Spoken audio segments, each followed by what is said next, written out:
Stratégie de demain, le podcast Mazars des dirigeants qui agissent aujourd'hui pour construire le monde de demain.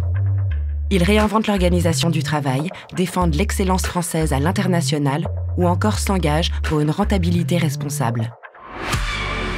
Bonjour, je suis Stéphanie Poissel, je suis responsable RH du périmètre Finance IT Risque chez BPI France depuis 2019. J'ai environ 700 personnes en interne CDI sous ma responsabilité et j'accompagne aussi la transformation de l'IT. Bonjour, je m'appelle Côme Derken, je suis responsable de la transformation et du Change IT chez BPI France. Ce sont 1200 personnes, prestataires inclus. Je travaille chez BPI France depuis 2011. Chez BPI France, on s'est posé la question de la transformation du travail au sein de notre entreprise en sortie de crise. Les collaborateurs se sont sentis des héros du quotidien pendant le confinement. On a tous dû se débrouiller, réinventer notre façon de travailler. Maintenant qu'on vient sur site, on demande du changement. Certains veulent un changement immédiat, concret, d'autres ont besoin d'un retour à la normale. Donc nous, on a essayé d'avoir une réponse qui ne soit pas dans l'émotion, puisque le Covid a été un moment traumatisant. Et on a plutôt réfléchi de façon efficace pour avoir des propositions flexibles et adaptables. On n'a pas attendu la sortie de crise, car déjà depuis le début du confinement, on a eu à cœur d'écouter, d'accompagner nos collaborateurs. On a proposé beaucoup d'informations au quotidien pour garder le lien, des conseils à la fois aux collaborateurs, à la fois aux managers pour gérer un peu cette nouvelle façon de travailler à distance. On a mis en place aussi des plateformes de soutien psychologique et bien sûr, on a fait évoluer notre package logistique pour permettre ce travail à distance. Maintenant qu'on est en sortie de crise, on continue d'avancer sur ces codes d'organisation du travail, plus flexibles, plus innovants. On a modifié nos accords de télétravail avec 2 jours qui sont flexibles et des jours spécifiques de travail à distance qu'on appelle TOD chez nous. Et bien sûr, on a mis en place au sein de BPI France tout un ensemble d'équipements et d'intégration qui permet à la fois pour ceux qui sont à distance et ceux qui sont présents de pouvoir continuer à travailler ensemble.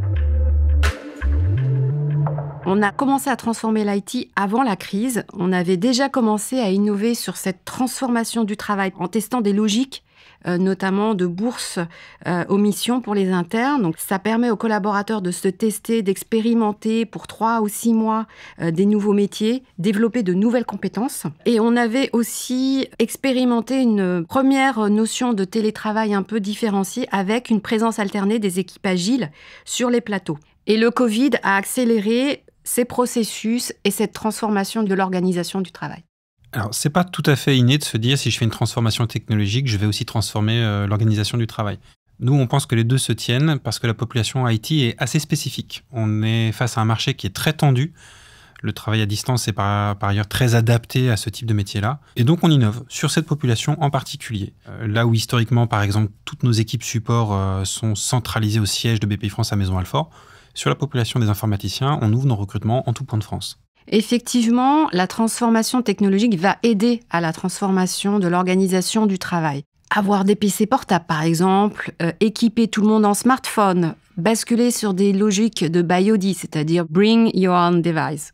Avoir une disposition des salles Teams, comme je l'avais expliqué, sur le Figital. Aujourd'hui, tout le monde utilise Teams et le téléphone a pratiquement disparu de nos pratiques, ce qui était complètement différent il y a 2 ans. Autant de possibilités offertes en fait à notre entreprise pour fluidifier et rendre flexible notre organisation du travail.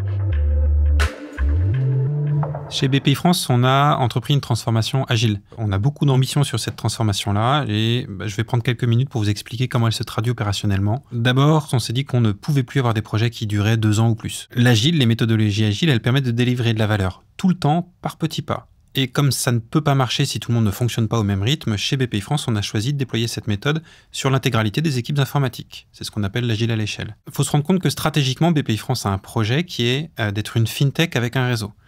Donc l'agile à l'échelle, c'est tout simplement un des codes qui sont strictement nécessaires à cette transformation. Et puis si on se rapproche de la transformation de l'organisation du travail et de ce que le collaborateur recherche, l'agile permet de doter les équipes d'une réelle autonomie pour proposer des roadmaps produits, pour les engager, pour en rendre compte. Et une équipe qui est autonome, qui gère son produit, c'est encore la meilleure façon d'avoir des résultats qualitatifs qui collent à la demande du client et qui délivrent en continu. Il ne suffit pas de le décréter, c'est aussi un gros gap de compétences pour nos équipes qui ont toutes été formées au canevas de l'agile à l'échelle qu'on appelle SAFE. Aujourd'hui, 100% de notre IT est régi par ces codes. Opérationnellement, on a revu, nous, notre référentiel des emplois pour être vraiment adapté à cette transformation agile et former, bien sûr, nos effectifs à toutes ces nouvelles compétences qui étaient attendues. On s'est organisé et on a monté des trains safe et des équipes agiles, ce qui fait qu'aujourd'hui, on fonctionne en organisation duale, c'est-à-dire que le manager hiérarchique s'efface peu à peu pour faire la place aussi à du management fonctionnel et à responsabiliser les équipes. On a revu nos processus de recrutement, l'onboarding, les packages logistiques en fonction des rôles. Typiquement, lorsqu'on va recruter un développeur, eh bien, on va lui proposer un package technologique à son niveau. Cette transformation a permis de mettre en place des actions innovantes. Pour l'IT, par exemple, on a décidé de recruter partout, en tout point de France. Ça veut dire quoi ? Ça veut dire qu'on recrute la personne là où elle est et on s'organise autour d'elle pour peu à peu recréer un bureau, un plateau, une logique de proximité opérationnelle. La bourse d'émission qu'on a mis en place pour les internes, là aussi c'est innovant, puisque les collaborateurs peuvent se tester, expérimenter pour 3 à 6 mois, voire 9 mois, des nouveaux métiers et développer ainsi de nouvelles compétences. Et ça permet une évolution tout en douceur pour le collaborateur. L'accord du télétravail dont on a parlé tout à l'heure est aussi une réponse innovante et équilibrée car elle apporte une flexibilité où chaque collaborateur peut trouver son mode d'organisation en fonction du moment, de ce qu'il vit, de ce dont il a besoin. Alors toute cette transfo, ça soulève des questions en termes de mindset, en termes de manière de travailler et ça provoque des réactions chez les collaborateurs. Ce changement, il a été pour nous complètement disruptif. Le hiérarchique a complètement arrêté de gérer l'opérationnel. Et du coup, les collaborateurs se voient confier concrètement la responsabilité de leur périmètre et des moyens associés. Ça prend longtemps avant qu'on arrive au top de la culture agile. Dans cette phase de changement, il y a forcément des moments un peu plus compliqués où on se dit c'était peut-être mieux avant et on a ce retour un peu en arrière. Pour autant, nous, on a la chance chez BPI France d'avoir des collaborateurs extrêmement engagés et très fiers de la mission que porte BPI France. Et même si c'est compliqué, ce changement pour eux, même si c'est difficile, ils en ont compris le sens et les enjeux et ils y vont. Ce qu'on constate aussi, c'est que le niveau d'exigence a beaucoup augmenté vis-à-vis de chacun. En fait, on ne veut plus de posture d'exécutant. Et ça met un nouveau type d'engagement en place, il faut l'installer, il faut le gérer. On constate aussi que le rythme de l'agile est différent et qu'il est très soutenu. On va se cadencer par sprint de 15 jours, par des incréments de 10 semaines. Ça fait 2 ans qu'on a basculé en agile et pour autant, il y a certains points d'équilibre qu'on continue encore à chercher sur ce sujet-là. Alors dans notre projet, on a identifié plusieurs clés de réussite. La première, c'est le Covid. De façon un peu classique, comme pour plein d'autres entreprises, le Covid, c'est une crise et ça a accéléré la mise en place de modalités différentes du travail. De façon spécifique à BPI France pour le coup, au même moment, notre entreprise s'est vue confier des missions spécifiques de soutien aux entreprises. Et donc, il fallait délivrer à haute fréquence. Alors, les clés de la réussite de ce projet, je dirais, c'est l'alliance de l'IT et de la RH. On sait que cette transformation est nécessaire et elle est intéressante pour l'entreprise. Et donc, on a trouvé ensemble, je pense, le bon mixte pour à la fois faire du spécifique pour l'IT, pour qu'il puisse évoluer vers cette transformation, et en même temps, que ça puisse s'intégrer dans une politique globale de l'entreprise.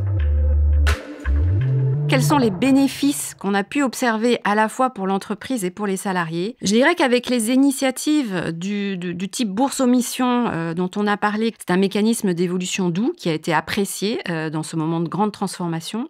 Avec cet accord télétravail qui apporte cette réponse innovante, équilibrée, avec l'ensemble de l'équipement technologique que l'IT a mis à disposition, les SAP Teams pour le Figital, on a mis en place tout un package qui va permettre à nos collaborateurs et à l'entreprise d'avancer encore plus loin. Pour les collaborateurs qui ont bien pris le pli de l'agile, aujourd'hui, ils ont le sentiment qu'on leur fait confiance et qu'on les responsabilise. Ce qu'on constate, c'est que les résultats sont meilleurs, ils sont plus fréquents et on les voit de façon très concrète. Nos métiers, on en a 26, sont satisfaits globalement, les informaticiens se sentent valorisés. Ça a du prix.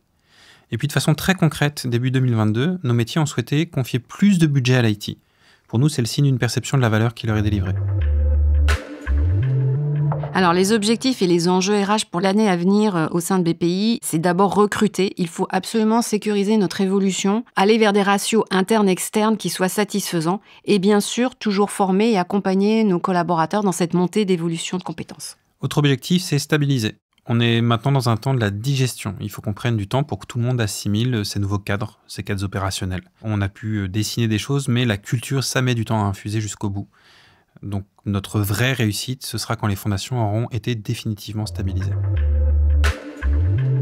Le constat qu'on peut faire, c'est qu'il n'y aura pas de retour à la normale, ça on en est tous convaincus. Le Covid n'a pas été une simple parenthèse. On a apporté un premier niveau de réponse. Ce niveau de réponse était une réaction à l'urgence du moment. On n'est pas sûr que ce soit effectivement la bonne réponse ou la meilleure réponse. Pour autant, on se donne encore le temps de l'écoute et de l'observation.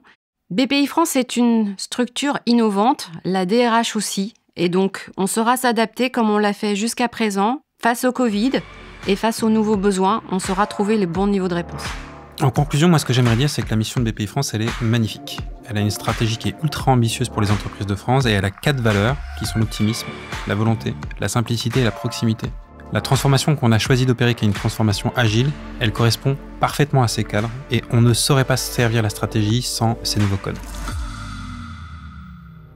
Retrouvez tous les épisodes du podcast Stratégie de demain sur toutes les plateformes d'écoute et sur le site mazars.fr.